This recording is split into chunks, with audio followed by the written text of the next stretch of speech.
Esmaspäeval 14. martsil Eve Kass, Anna Sibul ja Maarika Kivi kaisid ulikoolis. Igal hommikul nad kohtusid raamatukogus. Nad on pikka aega koos õppinud ja nad teadsid üksteist väga hästi. Tudrukud olid erinevad, aga üks asi ühendas neid kõiki. Nad armastasid seda saartega riiki, kus on must maa, valge taevas ja sinine meri. Täna hommikul oli midagi teistmoodi. Nad kohtusid, kuid keegi ei saanud rääkida. See oli veel väga kummaline. Öösel olid kõik näinud unenägu. Unenäos öeldi, et ükskord maailmas oli vägev hiigeljõud. See aitas inimestel suhelda ja kõik olid õnnelikud. See mustiline jõud oli maarikkus.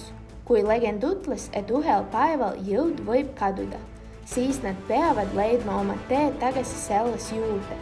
Ilma vägeva jõuta oleks maa kurb ja tühi. Sajandeid on see maagia ühendatud ja teinud selle jõud kasutajad eriliseks.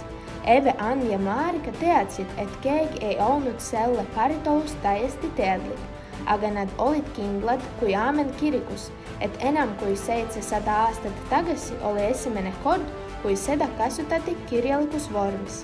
Tudrukud üritasid rääkida, kuid midagi ei tulnud välja. Nad sattusid segadusse. Äkki nad kõik ühes sõnum. See sõnum saadeti teadmata numbril. Sellele oli alla kirjutanud keegi E. Sõnumites oli erinevad sümbolid. Eve, Ann ja Maarika mõistsid, et see on juhtlõng. Tudrukud vaatasid üksteisele otsa ja läksid kadunud jõudu otsima. Eve vaatab telefoni uuesti, et kontrollida, kas ta mõistab sõnumit õigesti. Eve peab ronima raamatu riiule. Tudrukul on piinlik. Kolms näeb välja maagiline. Ei tea, mida see tähendab.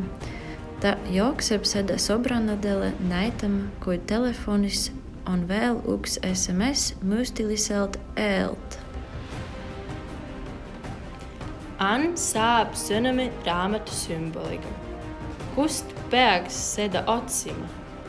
Tema ei tea. Pärast seda ta näeb raamatut. Tal on tunne, et see võiks aidata. Ann avab raamatu kahtlevalt ja sellest kukub välja valge ümbrik.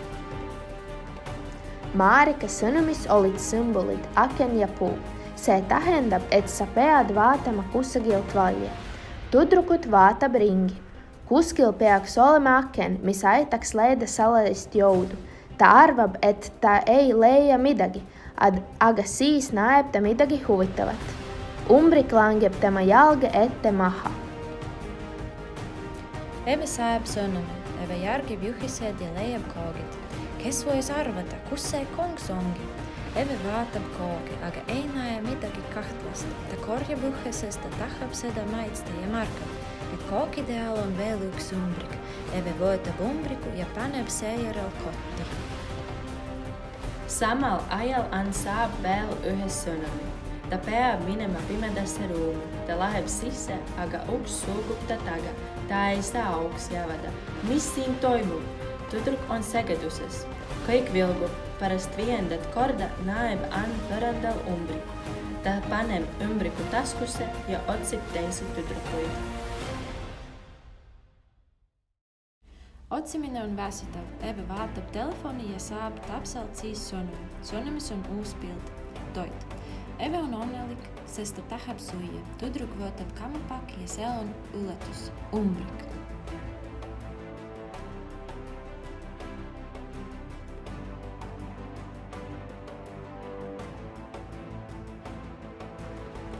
Maarika on juba kabinetis, sest uued juhised viisid ta siia. Tudruk otsib umbriku raamatutest, laudade alt ja isegi riiulitelt. Mitte midagi. Kuni hetkeni, mil ta märkab, et Mark on ukse juures.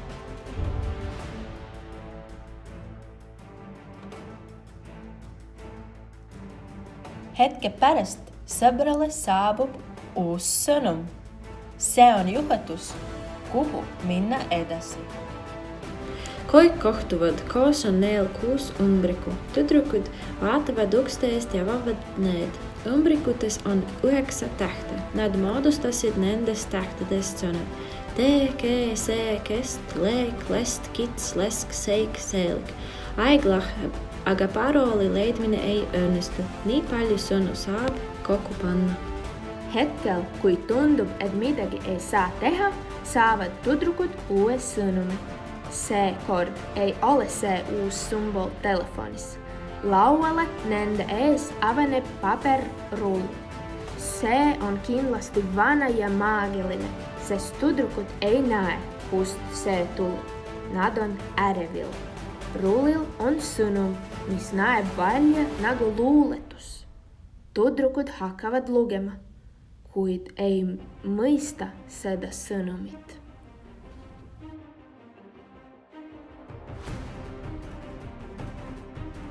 Kas siis selle mākēl laulutuules ei või, taevani tõustes üles, igaviku omale otsida. Ja ühel hetkel nad mõistavad kõike. Tähed tuleb kokku panna nii, et need moodustaksid sõnad eesti keel. Kui see on tehtud, mõistavad sõbrannad, et nad saavad nüüd uuesti rääkida. Nad olid saamas tagasi vägeva ja vana jõud, eesti keele. Universum oli jälle õnnelik. Kõik maailma uksed olid taas avatud, sest eesti keel tähendab, et sul on suur jõud. Nii kaua, kui see jõud eksisteerib, elavad ka selle kasutajad. 3 suur detektiivi, Eve, Marika ja Ann tegid võimatut.